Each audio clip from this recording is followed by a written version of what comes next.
Let's examine the facts. Let's open the case file. A name survives in the noise: Bigfoot. Not a proven animal. Not a settled myth.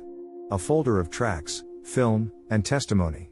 We begin in the forests of the Pacific Northwest and in the Northern California logging roads. Nearby, where stories move faster than footsteps. Large prints. Long strides. Mud pressed deep. A shape reported at the edge of headlamps. Then gone before the mind can label it. Some accounts are ancient, carried in older languages. Others are modern, born in newspapers and radio. The folder is thick, but its pages are thin. Plaster casts wrapped in newspaper. Polaroids of tracks laid beside a ruler. Grainy frames frozen mid-step. Audio clips labeled whoop or howl. Hair samples that turn out to be deer.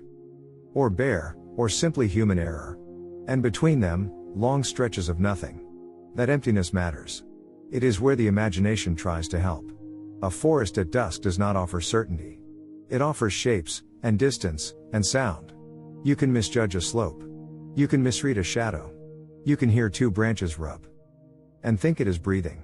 And yet, people keep writing it down. Across decades, across states. With the same careful hesitation. I saw something I can't name.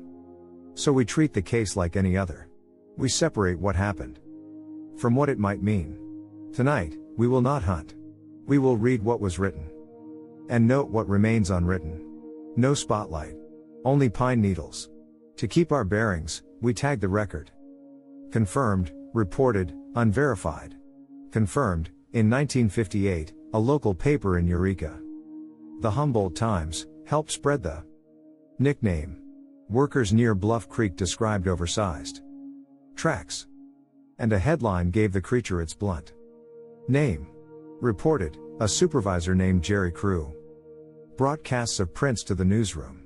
Reported, the story went wide. And the legend learned how to travel. Unverified, what made the tracks in that dirt? And whether the first prints were natural or staged. Decades later, one family said wooden feet were involved. That claim explains some things. But not the entire archive that followed. Confirmed, a volunteer group, the BFRO, has cataloged sighting reports since the 1990s. It is not a court. It is an archive. Reported, many witnesses describe the same template. A dark figure moving between tree trunks. A heavy gait, shoulders that seem too broad. And eyes that reflect light for a moment. Reported, some accounts include smells. Wet earth, musk, something like a barn. Unverified, every detail that arrives after. Panic. Because adrenaline edits the memory. Even when the witness is sincere. Confirmed, casts can preserve a print's outline. But a print is only a print. It does not tell us who walked there. Only that something pressed down.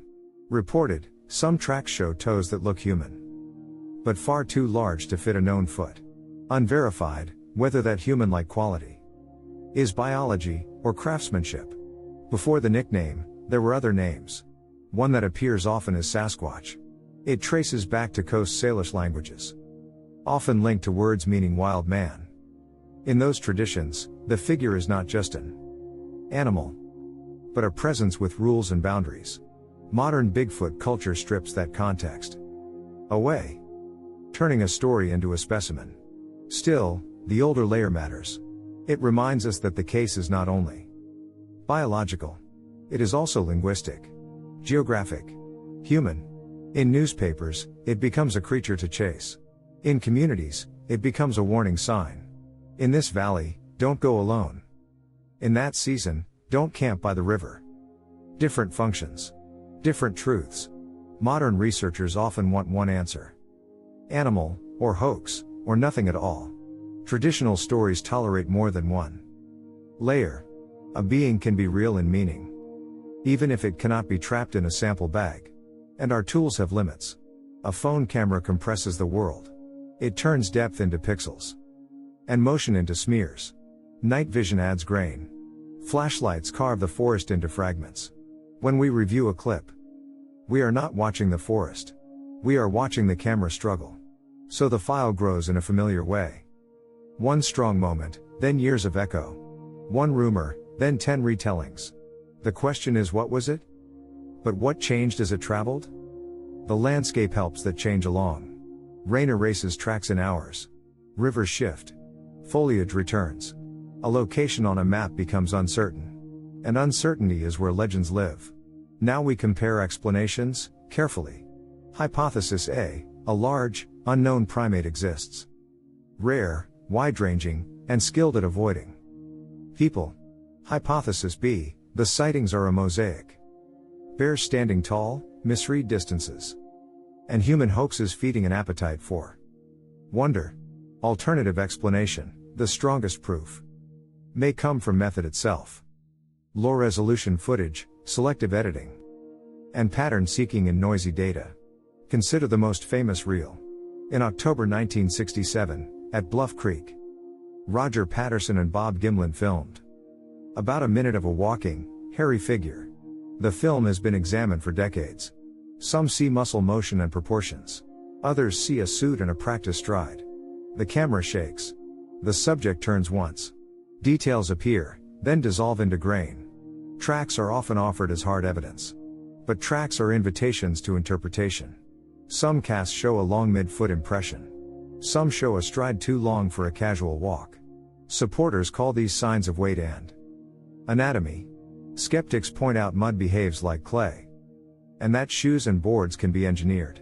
Hoaxers have been caught before, using carved wooden feet and deep tread boots. At the same time, bears can fool the eye. A bear's rear foot can overlap its front print, leaving a shape that reads as bipedal. Then there is the camera again. Distance compresses. Scale disappears. A figure framed between trees can look larger than it is. Fame has gravity. It pulls later reports into its shape. So what do we do with a file like this?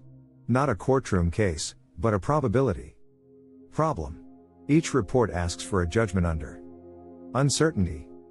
How reliable is memory under fear and distance? How often do we mistake unknown for unseen? And how often do we mistake unseen for non-existent? There is also ethics, quiet but present. People build identities around encounters. Towns build tourism around a silhouette. Researchers build careers around chasing the edge. In detective work, we ask about incentives. Who benefits from a monster that stays unproven? But there are costs, too. People who report an encounter often expect ridicule, not applause. So we cannot reduce everything to profit. Instead, we weigh the base rate. How many dark shapes exist in a forest? How many times do bears stand upright? How many times does fog turn a stump into a body? Against that background noise, a rare unknown animal would need a signature. Not just one footprint. Something repeatable. Something that survives a second look. If we declare the answer too quickly, we erase someone's experience, or we sell them. 1. Evidence here is not only physical. It is social. It spreads in communities. It sharpens when repeated, and blurs when retold. A single print in mud is easy to doubt. 1,000 stories are harder to sort. Yet quantity is not quality. Noise can be loud. Truth can be soft. The file teaches a slow lesson. Certainty is a luxury. Patience is a method. And restraint is part of honesty. And so we end where a detective should end. With the next question, not the final verdict.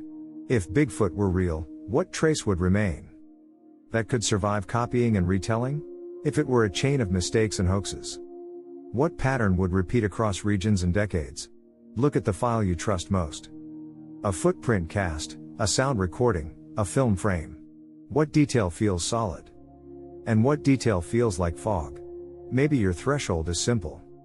A clear body on camera, in daylight, with scale, distance, and context intact. Maybe it is biological.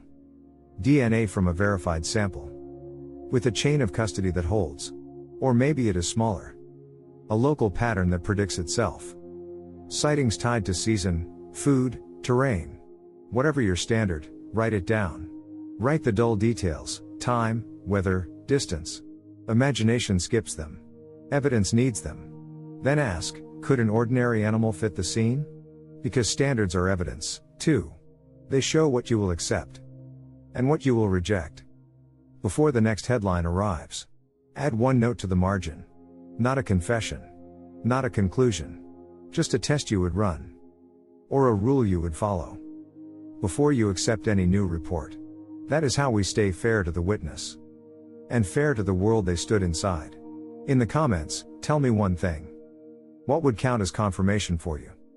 And what would count as a clean explanation without it? Leave your test below. One rule. One measurement. One way to keep this case honest.